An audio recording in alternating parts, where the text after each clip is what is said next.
Pertama, Assalamualaikum warahmatullahi wabarakatuh. Waalaikumsalam warahmatullahi wabarakatuh. Ini saya perkenalan dulu nih Pak. Jadi saya Randi.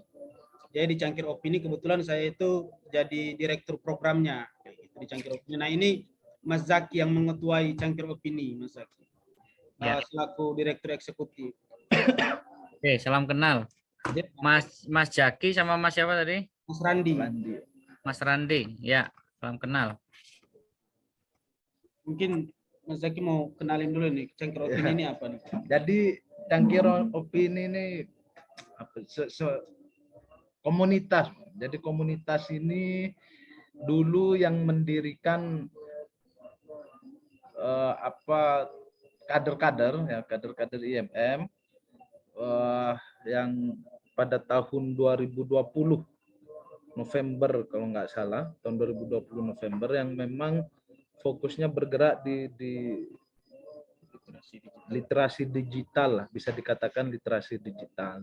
Tapi kita juga sering mengadakan workshop. Kebetulan memang semacam workshop atau seminar akhir-akhir ini yang rutin itu terkait soal moderasi.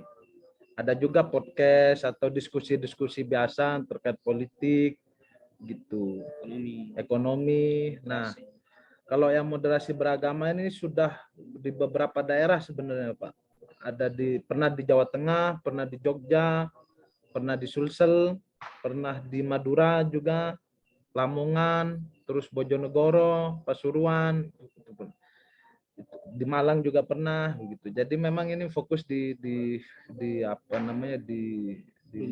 dunia digital karena memang semacam ada pergeseran di kaum muda sebenarnya hari ini terkait soal sumber-sumber informasi itu lebih banyak di media sosial, kaum milenial untuk mendapatkan itu ketimbang di media cetak, koran misalnya, atau bahkan hari ini sudah kayaknya media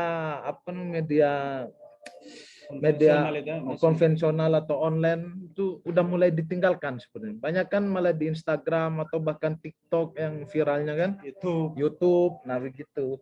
Reels. Reels ya. Makanya kita mencoba untuk membuat di Cangkir Opini ini. Itu singkatnya begitu Cangkir Opini ini, Pak. Ya. Jadi memang nggak ada afiliasi dengan partai politik manapun, itu nggak ada. Ini murni dari kalangan. Ya, saya tuh guyon sama Diki kemarin itu kan, ini kan tahun 2022 ini kan suhu sudah mulai agak panas gitu ya. Sudah hangat-hangat itu, sudah hangat menuju panas, dan tentu afiliasi politik itu semakin vulgar gitu loh. Makanya saya guyon itu kemarin itu. Ini berafiliasi ke Pak Luhut, apa ke Pak Wiranto, apa ke Pak Muhadjir, apa kemana gitu. Jadi banyak pilihan afiliasi politik sekarang itu. Nah, jadi mungkin untuk supaya juga bisa, nanti kan kita tayangin ini di YouTube Pak. Ya, tayangin di YouTube. Ya. Jadi supaya penonton kita di YouTube itu juga tahu, mungkin teman-teman sahabat opini, kita nyebutnya itu sahabat opini, viewers kita itu, subscribers kita. Jadi malam ini kita hadirkan dosen Fakultas Ilmu Sosial dan Ilmu Politik Universitas Muhammadiyah Malang. Kita biasanya Pak Hutri ya, tapi karena beliau ini juga masih cukup muda, sangat muda, akademisi muda, jadi mungkin kita dalam diskusi ini akan menyapa dengan Bang atau Mas gitu. Ya. Ya. Jadi kemarin saya bilang Diki kan banyak portofolio yang mau disebutkan itu ya. Saya menolak justru itu. Jadi kalau saya kan ngisi acara-acara begini kan bukan kali pertama ya. Saya di Kalimetro itu dulu pernah ngisi forum cangkruan apa-apa itu ya, cangkruan politik apa-apa gitu ya, model ASN jauh sebelum masa pandemi itu. Jadi kalau ya kita sesuaikan dengan tema dari sebuah event gitu ya. Kalau memang ini eventnya dalam tanda petik ya, eventnya kan event grassroots gitu ya, event jalanan gitu ya, mungkin kita sesuaikan, tidak perlu, bahkan saya menolak misalkan nggak usah gelar akademik gitu ya, nggak usah ditulis gitu ya. Ya cukup misalkan saya pegiat literasi, selama ini kemudian ngajar di FISIP UMM cukup begitu saja. Ya tidak menjadi beban itu, kecuali kalau ini forum-forum yang memang berkaitan dengan kegiatan akademik tidak masalah. Kalau ini kan forum di luar gitu. Tapi kan nggak masalah, Mas. Ya, terima kasih Bang udah mau menyempatkan waktunya untuk berdiskusi malam ini dengan kita. Ya. Jadi sekarang ini sebenarnya yang tema malam ini yang kita angkat terkait diskusi itu terkait dengan kemunculan partai baru. Sebenarnya kemunculan partai baru ini biasa saja, tapi kali ini dari kalangan mahasiswa yang muncul ini, Pak. Partai Mahasiswa Indonesia. Nah, itu bagaimana fenomena kemunculan Partai Mahasiswa Indonesia ini? Karena ini bertepatan juga dengan banyaknya gerakan mahasiswa yang turun ke jalan melakukan aksi protes terkait dengan kebijakan-kebijakan yang dikeluarkan oleh pemerintah. Kebijakan semisal naiknya bahan pokok, kebijakan kenaikan harga BBM, bahkan kelangkaan minyak goreng, itu kan mahasiswa turun. Dan kali ini partai baru muncul dari kalangan mahasiswa. Sedangkan yang saya temukan beberapa waktu yang lalu, survei yang dilakukan oleh Indikator Politik Indonesia yang digawangi oleh Burhanuddin Muhtadi itu mengatakan bahwa kepercayaan atau trust masyarakat ke partai politik itu dia menurun, Pak. Mencapai di angka 54%. Artinya kan masyarakat mulai mempertimbangkan ulang. Nah, dan posisi mahasiswa muncul sebagai partai baru ini. Kira-kira fenomena seperti ini dari kacamata Abang sendiri gimana nih, Bang? Ya, terima kasih Mas Randi dan Mas Jaki ya. Jadi saya ucapkan selamat ya teman-teman muda ini mendapat challenge baru ya. Jadi mungkin sejak tahun 2000-an gerakan mahasiswa itu mendapat tantangan baru, yaitu hedonisme itu. Karena misalkan saudara yang di Malang itu mall mulai bermunculan, ada warnet, ada tempat ngopi dan seterusnya itu. Nah, idealisme mahasiswa waktu itu bertaruh itu dengan budaya hedon, budaya pop itu yang turut terbawa arus globalisasi itu. Nah, sekarang tantangannya kemudian ditambah. Jadi tidak hanya hasrat terhadap hedonisme, pragmatisme, kemudian hari ini ditambah dengan hasrat terhadap kekuasaan politik itu hari ini. Nah, sedangkan ketika mahasiswa, ini kan konteksnya kan kita berbicara mahasiswa. Mahasiswa secara general ya, tidak berbicara personal begitu. Hari ini dengan dirinya sendiri aja banyak yang belum selesai itu. Dengan dirinya sendiri banyak yang belum selesai, dia bertaruh dengan budaya pop belum selesai, bertaruh dengan gadget belum selesai, bertaruh dengan konten media sosial belum banyak yang selesai, bahkan bertaruh dengan narkoba aja belum banyak yang selesai. Apalagi kemudian sekarang mau uji nyali begitu, bertaruh dengan kekuatan oligarki itu. Apakah kemudian mereka mampu melawan arus yang cukup ekstrim ya? Sedangkan kita berkaca dalam anggaplah beberapa dekade terakhir, para demisioner dari ketua umum organisasi mahasiswa ekstra, saya tidak menyebut orang per orang, itu nyaris tidak ada yang perjalanan karir politiknya itu husnul khotimah itu. Jadi mayoritas dari mereka justru habis karir politiknya itu terlalu dini gitu ya, terlalu dini. Baru beberapa tahun kemudian berkarir di kancah politik praktis, kemudian karir mereka sudah dihabisi.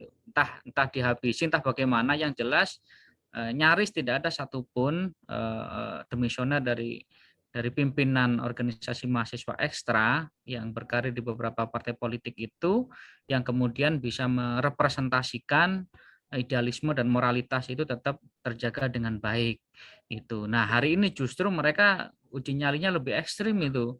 Malah kemudian mendeklarasikan sebuah partai. Memang saya beberapa kali di dalam diskusi mata kuliah politik di kelas itu sering berkelakar itu. Jadi kalau partai politik gini-gini aja, gimana kalau kita mendirikan partai mahasiswa Indonesia? Saya akan nyapres itu ya. Iya, saya berkelakar begitu bahkan sebelum sebelum apa itu Rocky Gerung fenomenal itu beberapa tahun terakhir karena kan sebenarnya kita yang di Malang ini kan kalah momentum aja gitu loh. Jadi secara kapasitas saya percaya sebenarnya yang di Malang ini tidak kalah, cuman akses terhadap media nasional kita yang kurang dibandingkan dengan dosen-dosen yang ada di Jabodetabek gitu. Karena kejenuhan, tetapi bukan berarti kemudian saya melegitimasi keberadaan Partai Mahasiswa Indonesia, tetapi itu sebagai sebuah apa semacam otokritik ya terhadap partai politik selama ini, yang kemudian saya pernah menulis sebuah artikel itu yang berjudul Politik Tanpa Ideologi gitu ya. Jadi sejak era Orde Baru berkuasa itu nyaris politik kita itu nirideologi itu, tidak ada basis ideologi yang menjadi landasan gerak dan aktivitas partai politik itu. Jadi antara pecahan partai Islam yang satu dengan yang berikutnya itu tidak ada bedanya. Begitupun partai yang mendeklarasikan nasionalis antara yang satu dengan yang lainnya itu juga tidak ada perbedaan yang cukup ekstrim gitu loh. Apalagi sekarang ditambah dengan Partai Mahasiswa Indonesia, ideologi apa yang akan diusung itu justru akan memperpanjang mungkin apa Mas Randi sama Mas Jaki masih ingat ya di beberapa pemilu yang lalu utamanya ketika kita euforia reformasi itu anggaran KPU itu membengkak itu gara-gara mencetak kertas surat suaranya itu terlalu lebar itu bahkan bilik TPS pun tidak cukup itu ya. Teman-teman bisa bayangkan kalau 75 partai itu kemudian semuanya mendaftar sebagai peserta pemilu 2024 kalaupun ini nggak ditunda loh ya 2020 kan politik kan dinamis ya gitu.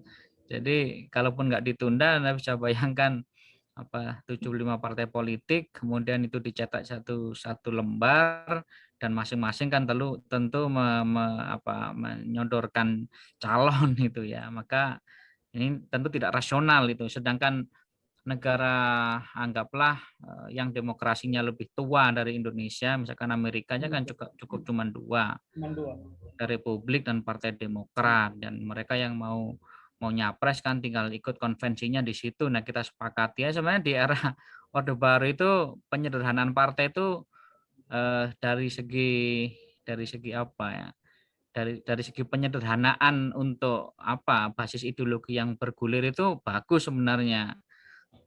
Bukan dalam konteks pemberangusannya bukan ya tapi disederhanakan. Jadi secara ideologi partai-partai apa sih kemudian yang tidak bertentangan dengan Pancasila disederhanakan saja partai nasionalis satu partai Islam satu atau yang berbasis agama satu partai yang merepresentasikan pemerintahan satu cukup cuma tiga itu saya pikir itu sudah bagus cuman dalam konteks bagus itu penyederhanaannya bukan pemberangusan kekuatan politiknya oleh kekuasaan Orde Baru itu karena saya harus hati-hati karena nanti sama seperti Pak Rudin ya itu yang tidak pernah hidup di zaman Orba dianggap di zaman Orba lebih sejahtera walaupun tidak bebas ya katanya itu. Saya gini-gini sebentar lah saya reformasi itu 98 itu saya kelas 2 SMP itu. Jadi saya merasa beruntung karena SD, TK, SD, SMP sampai kelas 2 saya masih merasakan sedikit hidup di zaman Orde Baru. Jadi kurikulum Orde Baru seperti apa, kemudian penataran P4 dan seterusnya. Jadi sedikit masih tahu bagaimana sepak terjang Orde Baru saat itu. Mungkin begitu sebagai mukadimah ya. Oke. Iya, jadi di satu sisi juga memang kita sempat berpikir karena biar bagaimanapun saya sama Mas Zaki ini masih tergolong kaum mahasiswa ya. Masih mahasiswa. Kebetulan kita lagi masih S2 juga di UMM, ngambil sosiologi. Jadi kita berpikir bahwa kemunculan partai politik mahasiswa ini mungkin karena memang hari ini mahasiswa sudah tidak punya rasa percaya lagi dengan partai politik yang ada pada hari ini. Kemunculan PSI misalkan dengan klaim mewakili anak muda kebanyakan atau kaum milenial hari ini ternyata juga tidak mampu. Hari ini tidak mampu untuk melawan arus besar oligarki itu, kayak gitu. Nah, sehingga mungkin partai mahasiswa ini muncul. Tetapi kalau dari pembacaan ini, Pak, kan sekarang kan mahasiswa ini sebenarnya bisa meraih simpati masyarakat. Karena beberapa kali turun ke jalan dengan jumlah massa yang besar dan juga beberapa protes yang yang dilayangkan oleh mahasiswa itu protes terkait dengan kebijakan. Nah, dan simpati masyarakat itu berada pada pihak mahasiswa hari ini. Apakah nanti ke depannya ini misalkan partai mahasiswa ini dia ikut dalam kontestasi politik 2024 akan mendapat simpati yang sama enggak Pak dalam hal politik praktis untuk partai mahasiswa ini? Saya tanpa berpikir 1000 kali yang mengatakan tidak akan pernah terjadi itu. Politik itu tidak boleh partisan ya, politik itu tidak boleh aliran. Gitu ya. Ya kita kan mengaca kepada beberapa partai yang lalu-lalu, misalkan dalam konteks teman-teman muda Muhammadiyah dulu ada partai Matahari Bangsa PMB.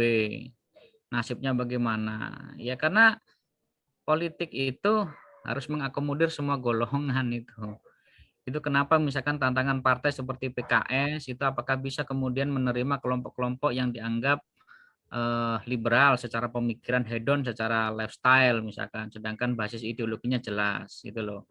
Nah, ketika sekarang kemudian mau menjual, ini kan produk baru yang kemudian akan dijual di pasaran. Partai Mahasiswa Indonesia pasti itu. Ya prediksi saya tidak mendoakan yang jelek tidak gitu loh. Anda bisa bayangkan anak petani di Malang Selatan yang setiap hari mencari rumput untuk ternak gitu loh. Apakah tertarik kemudian bergabung dengan Partai Mahasiswa Indonesia? Kenapa? Saudara harus mengakui, harus menyadari, mengakui, memahami walaupun mungkin enggak sepakat itu ya, bahwa penyebutan mahasiswa itu sudah elit loh Mas. Penyebutan mahasiswa itu sudah elit. Bahkan saya jangan enggak usah jauh-jauh di luar Jawa gitu ya. Saya yang di Kepanjen aja misalkan. Saya itu mahasiswa pertama yang lulus S2 di kampung saya itu. Jadi tidak banyak yang menyandang predikat sebagai mahasiswa itu, sebuah kemewahan. Makanya tidak salah gitu ya ketika Bung Karno ya dalam Adagium itu kasih satu pemuda akan mengguncang dunia. Artinya memang ini tidak banyak gitu loh. Status mahasiswa ini tidak banyak. Artinya ketika ini kemudian dijual, saya pikir tidak merepresentasikan massa di tingkat grassroots. Ini yang pertama. Karena mahasiswa itu mewah itu ya. Kemudian yang kedua berkaitan dengan diksi simpati masyarakat. Mas Randi dan Mas Zaki harus hati-hati berkaitan dengan simpati masyarakat. Simpati masyarakat yang kelihatannya masif itu akan dihabisi dalam hitungan menit ketika serangan fajar itu. Benar ini, saya berani taruhan. Saya berani taruhan itu. Jadi saudara ketika melakukan kaderisasi politik misalkan atau pendidikan politik kepada rakyat dalam kurun waktu berbulan-bulan misalkan, itu akan habis dalam hitungan semalam kena serangan fajar itu. Kenapa? Ya karena konteks pemilih mayoritas Indonesia dengan Amerika itu berbeda itu. Amerika urusan basic need sudah selesai itu dan ketergantungan masyarakat terhadap suplai dalam tanda petik ya bantuan sosial dari pemerintah itu minimalis gitu loh dibandingkan dengan Indonesia. Itu mengapa misalkan ini sudah menjadi pola ya. Teman-teman bisa melihat di periode 1 kepemimpinan politik itu selalu program-program yang populer secara politik itu. Tapi di periode kedua ya sudah habis-habisan sekarang itu. Ya harga LPG mau dinaikkan, ya intinya subsidi semua dicabut gitu loh. Kenapa? Ya pasti istana akan mengatakan salah sendiri kemarin kenapa nggak setuju ada penundaan pemilu atau perpanjangan masa jabatan presiden. Coba kalau kemarin setuju, saya tidak yakin itu pertama akan naik atau subsidinya dikurangi gitu loh. Nah itu kan satu rangkaian sebenarnya. Istana itu melakukan testing politik begitu ya. Apakah masyarakat itu kemudian setuju jika ini ada penundaan atau perpanjangan masa jabatan presiden? Kalau tidak, di belakang itu sudah ada skenario, maka ya paket subsidi itu akan dicabut. Nah ini persoalan, makanya kemudian seringkali masyarakat itu sakit hati, tetapi jika jelang pemilu dihantam dengan bansos selesai juga, gitu loh. Jadi hati-hati berbicara tentang simpati masyarakat. yang itu dikaitkan dengan fenomena munculnya beberapa partai baru, ini pasti tetap akan dikalahkan dengan pragmatisme pemilih di tingkat bawah itu, karena memang urusan sandang pangan papan mereka itu belum selesai itu, Mas. Itu. Artinya memang masyarakat Indonesia kita ini dalam menghadapi kontestasi politik itu pragmatismenya lebih ini ya Pak, diunggulkan begitu ya. Itu jelas, dan ini sebuah circle, agak susah untuk melakukan cutting terhadap pola-pola pragmatisme itu, karena mereka muncul atau berperilaku atau bersikap seperti itu kan juga sebagai hasil dari ulah dari para politisi selama ini gitu loh. Mereka menganggap bahwa ketika caleg atau calon bupati, wali kota, gubernur, bahkan presiden ketika sudah terpilih, ya nyaris di WA aja, bahkan nomornya aja kita nggak pernah tahu itu ya. Artinya hubungan antara pemilih dengan yang dipilih itu kemudian sudah terpotong ketika mereka sudah dilantik. Nah, maka momentum paling strategis bagi pemilih mayoritas untuk melakukan apa itu ya, dalam tanda petik itu ya, pemalakan politik ya ketika kampanye itu, karena menganggap bahwa setelah mereka dilantik nyaris nggak akan mungkin mereka kemudian akan turun lapang dan mendengarkan suara publik. Baru nanti setelah jelang pemilu baru mereka turun lagi. Itu serap aspirasi, dikasih aspal macam-macam, terpilih lupa lagi, kan begitu polanya. Jadi masyarakat itu tidak sepenuhnya salah gitu loh ya. Artinya pendidikan politiknya tidak begitu bagus, kemudian dijustifikasi oleh konteks basic need yang belum selesai, kemudian juga political leadership kita juga tidak memberikan edukasi politik yang baik gitu loh. Sehingga ini akan terus akan mengulang-ulang pola pragmatisme pemilih itu. Nah, selama pemilih itu masih pragmatis, maka politik kita tidak akan pernah bersih itu. Korupsi tidak akan mudah dihapus, tidak akan mungkin bahkan dihapus itu loh. Jadi misalnya ya, Pilkada tahun 2020 di Jawa Timur 50% itu dimenangkan oleh PDIP, Bang.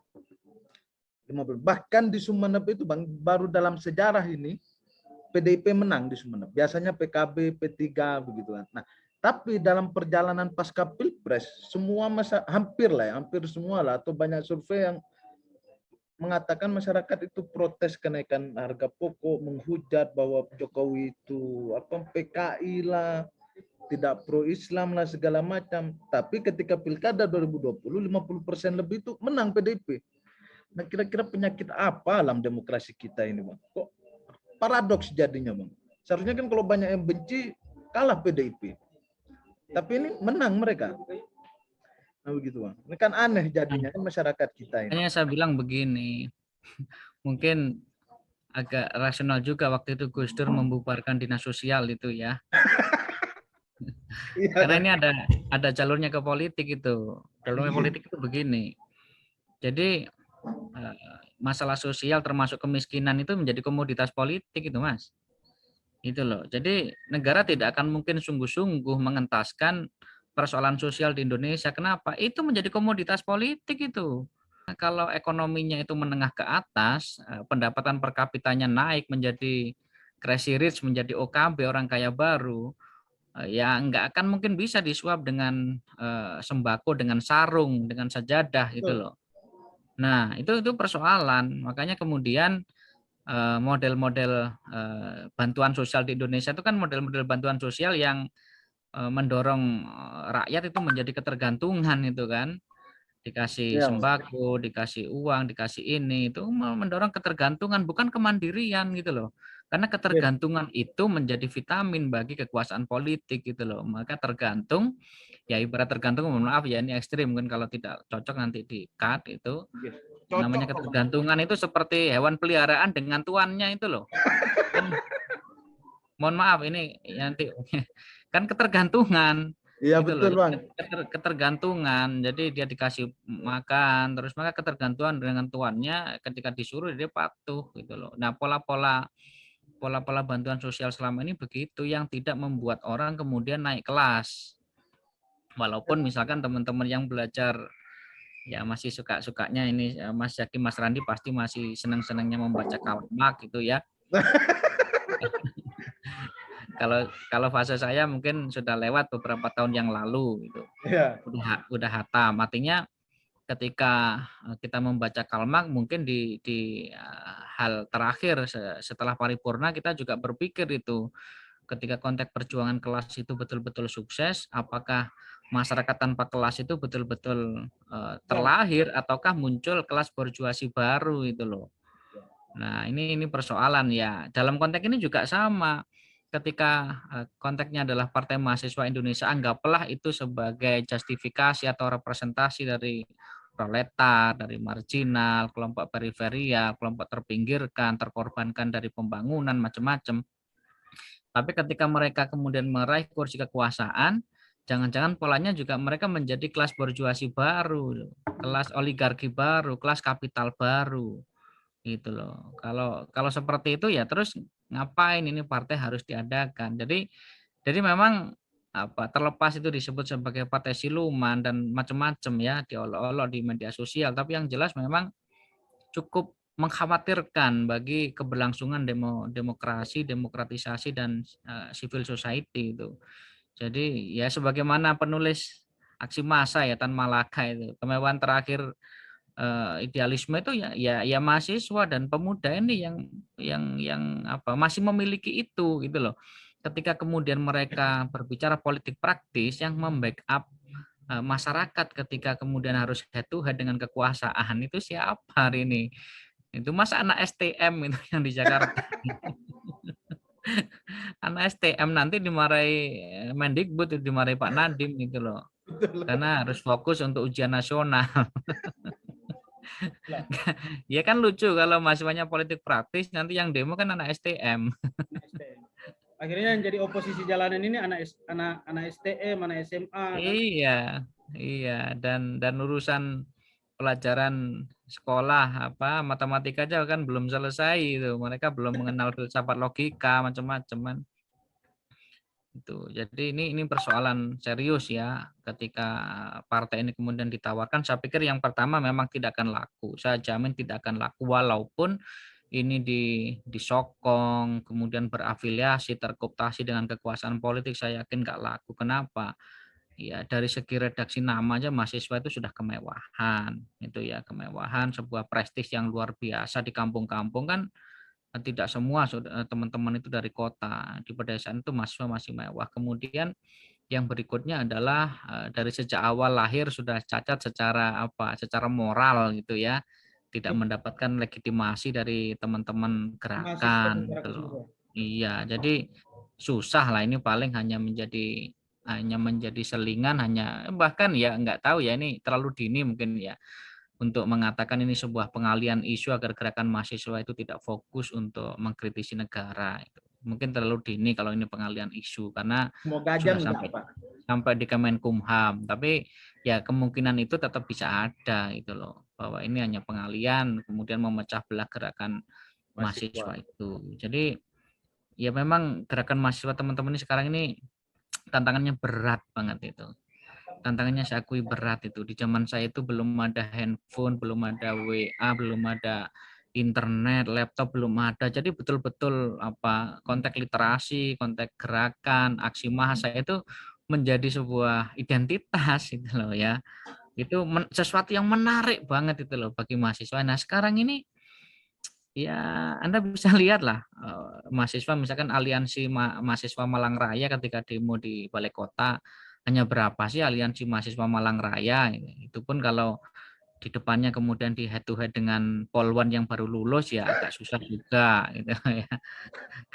Kan pengalaman kita demo kan begitu, anak-anak ini kan kalau dikasih water can macam-macam kan semakin beringas, tapi kalau dikasih polwan kasih polwan yang seusia gitu ya akhirnya selfie macam-macam. Apalagi peluangnya kalau udah solawatan itu Bang. Aduh adem kita. Ya, ini tantangan yang semakin complicated itu ya terkait dengan hedonisme, kemudian haus kekuasaan, kemudian kekuasaan juga semakin masuk secara dalam gitu ya ke ruang-ruang privat dalam tanda petik gerakan mahasiswa itu, masuk ke urat nadi gerakan mahasiswa itu, yang ini kalau tidak bisa diantisipasi maka ya dan Yud Nadi kita kan berhenti itu sebagai sebuah gerakan reformis dan gerakan moral. Iya Pak. Selanjutnya ini berarti kalau saya dengar penjelasan Abang tadi, berarti survei dari indikator politik Indonesia terkait dengan partai politik yang yang cuma hanya dapat 54% kepercayaan masyarakat, itu di tahun 2024 itu tidak terlalu berpengaruh gitu ya Bang ya? Karena pragmatisme masyarakat itu bisa diputarbalikkan dalam satu malam, misalkan dengan serangan fajar itu. Betul itu. Ya teman-teman saya pikir punya pengalaman lah, saudara, misalkan punya apa namanya desa binaan, pernah melakukan pendidikan politik rakyat macam-macam atau sekolah demokrasi. Ya saya tidak menafikan itu sebagai sebuah ikhtiar ya, sebuah ikhtiar untuk kebaikan pendidikan kebangsaan kita. Tetapi faktanya kan ya seringkali kita jengkel gitu loh. Jadi pola-pola yang kita lakukan selama ini, dan itu jerih payah yang luar biasa ya, kita rapat sampai malam menghabiskan energi yang luar biasa, ternyata hanya disikat oleh oligarki hitungan beberapa menit itu loh. Bahkan mohon maaf itu ya, di kampung saya itu saya sudah berusaha untuk mencelidik itu macam-macam, itu pun lolos itu, betapa canggihnya itu. Benar itu. Jadi misalkan jelang coblosan itu saya berusaha untuk memasang tajam itu ya 5 indera yang saya punya itu. Tapi susah juga itu karena kerja mereka sangat rapi gitu ya.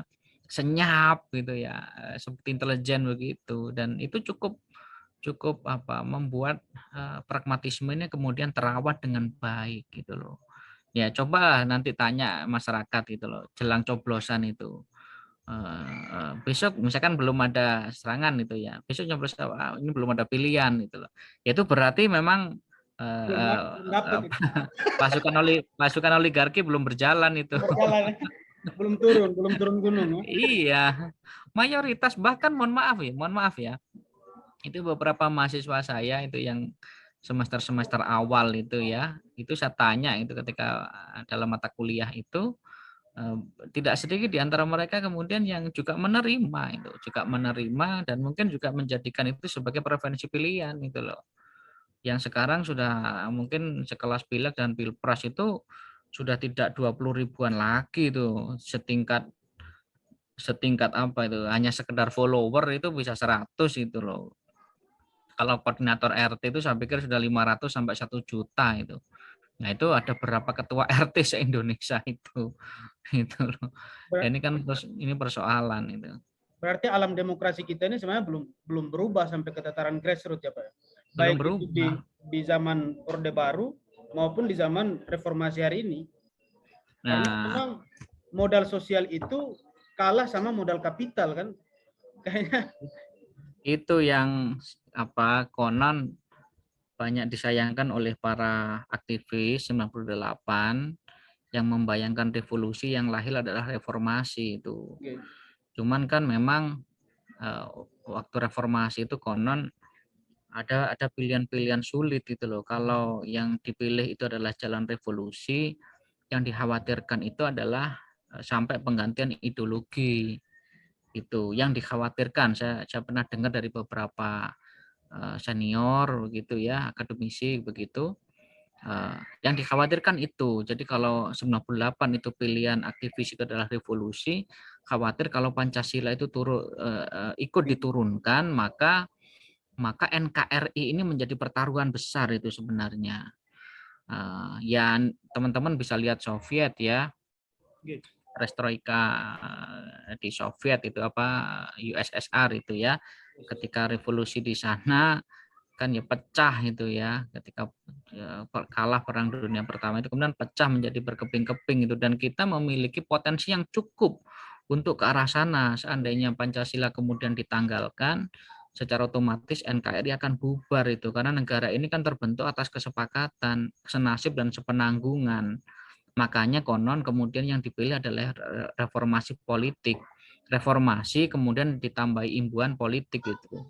tidak ditambahi dengan yang lain-lain, artinya reformasi hukum, reformasi di bidang ekonomi, reformasi budaya, reformasi sosial, sehingga yang terjadi ketika 98 itu adalah hanya penggantian rezim kekuasaan yang identik dengan simbol cendana. Pak Harto turun, walaupun sampai dengan hari ini faktanya klan cendana itu masih cukup banyak itu.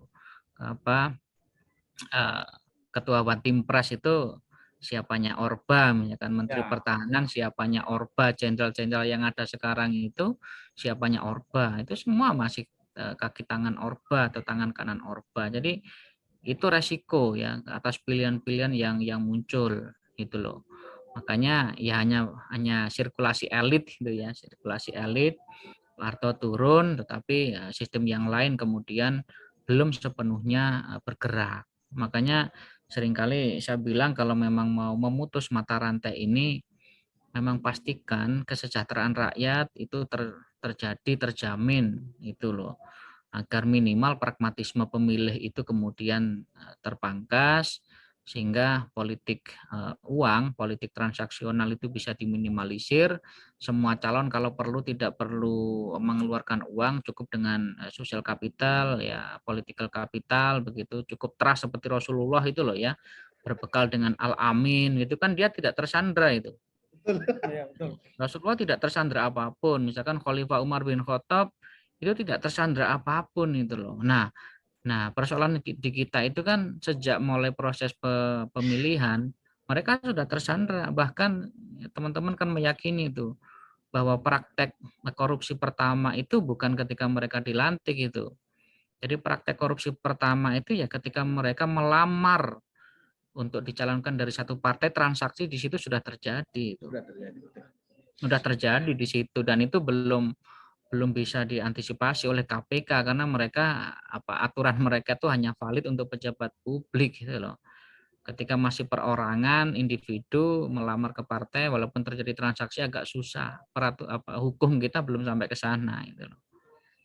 Iya.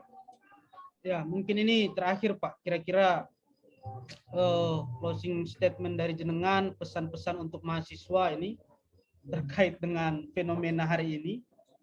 Bagaimana pesan-pesan untuk mahasiswa, Pak? Gerakan mahasiswa, terutama gerakan mahasiswa. Ya, sebenarnya masih banyak yang bisa kita perbincangkan ini ya. Asik ya, asik.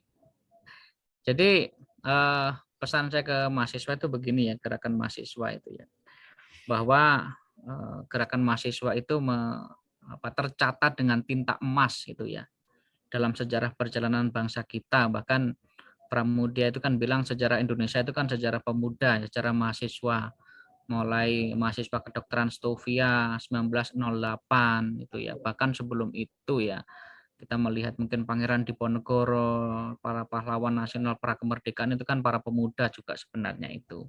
Nah, ini tercatat dalam tinta emas sejarah perjalanan bangsa ini.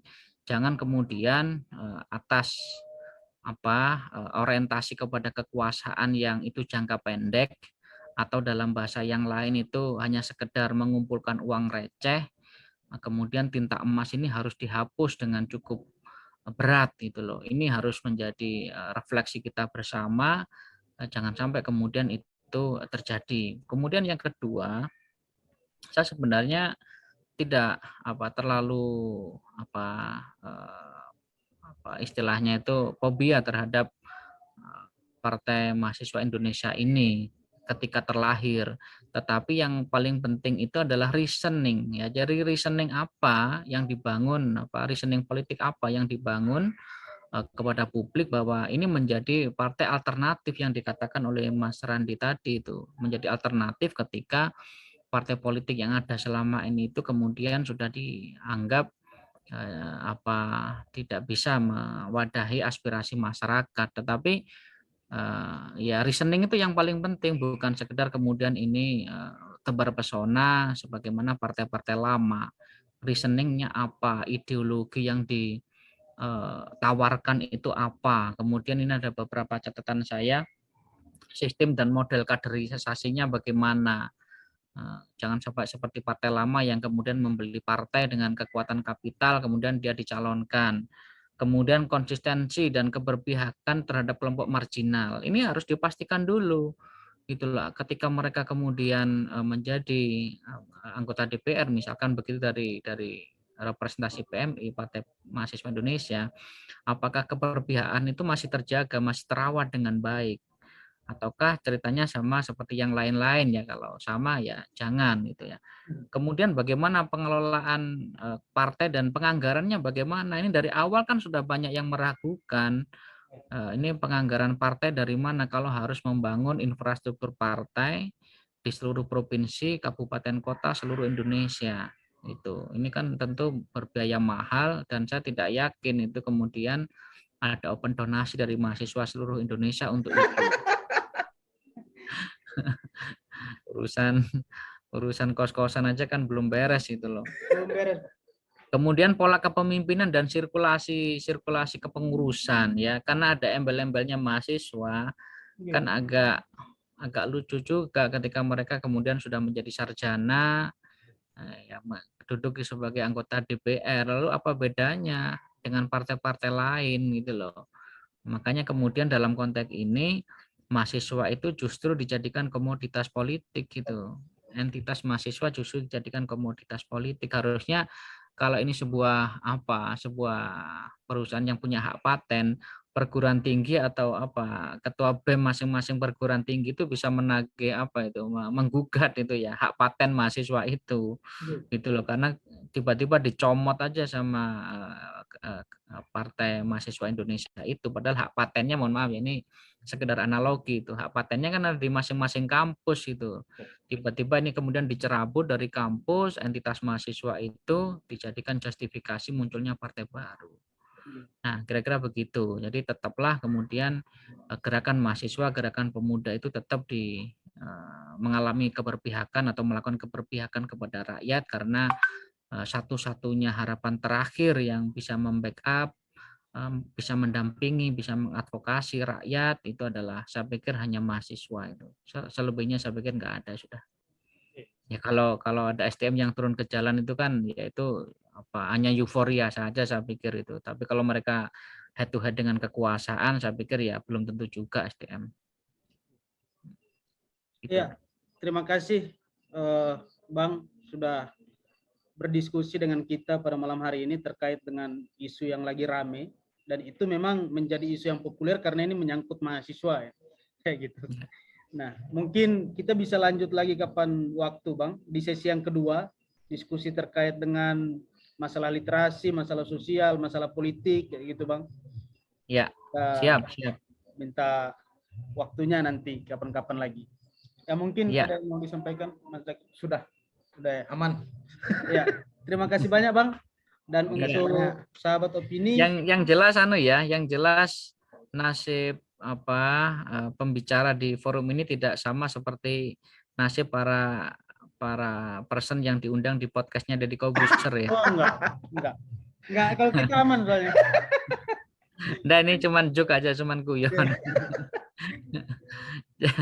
Artinya bisa jadi kemudian konten Jangkir Opini ini kemudian menjadi referensi ya, menjadi atensi gitu ya. Amin. Menjadi atensi bahkan sampai di pihak istana itu yang akhirnya ya macam ILC ya, akhirnya kemudian dibubarkan ke konten YouTube kan sekarang gitu. Dan ini tidak menutup kemungkinan kalau forum ini kemudian identitasnya terlalu satir gitu ya, dari beberapa episode yang diupload itu bisa jadi juga akan ditanya gitu loh, dan itu sebuah hal yang niscaya, tapi nggak masalah, itu memang kita harus di sana itu. Dan saya model-model begitu bukan yang pertama, saya dulu punya pengalaman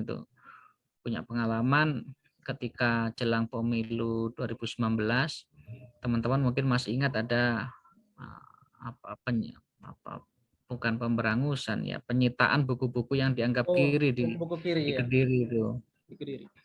Nah, saya tidak menduga waktu itu kan, kemudian jurnalis itu mencari referensi untuk mencari penilaian analisis terkait dengan itu, dan saya salah satu yang diminta untuk memberikan penilaian sebagai pegiat literasi gitu ya. Nah, saya katakan pemberangusan buku kiri itu sebagai lelucon di era reformasi macam-macam itu. Ternyata di-repost oleh banyak media itu termasuk Jakarta Post itu ya, termasuk Jakarta Post. Coba cek nanti di Google itu masih nyantol itu. Putri Agustino terkait dengan pemberedelan buku kiri itu. Nah, kemudian ada teman kontributor istana yang mengatakan hati-hati loh, beritanya sudah masuk istana. Kemudian buku-buku kiri saya packing itu saya sembunyikan. Enggak, karena di perpustakaan saya kan kelihatan itu backgroundnya Pondok Sinar ya. Kelihatan. Itu kadang-kadang kan kalau saya tinggal ngampus kan yang di rumah dulu almarhum ibu itu loh. Saya khawatir kalau nanti ada oknum yang datang di rumah kan nggak tahu apa-apa gitu loh. Makanya kemudian saya bilang, pokoknya kalau ada orang nyari suruh telepon ke saya, kalau nggak ada nomornya jangan dibukakan pintu, tetap digembok aja.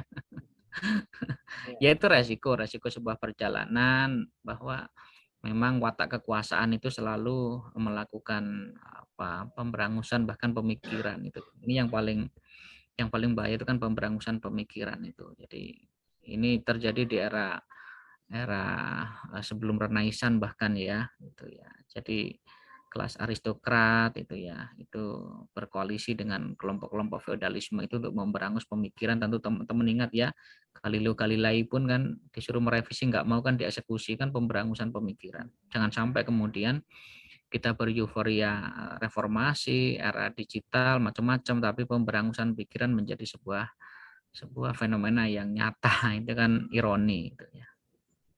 Mungkin itu dari saya, terima kasih.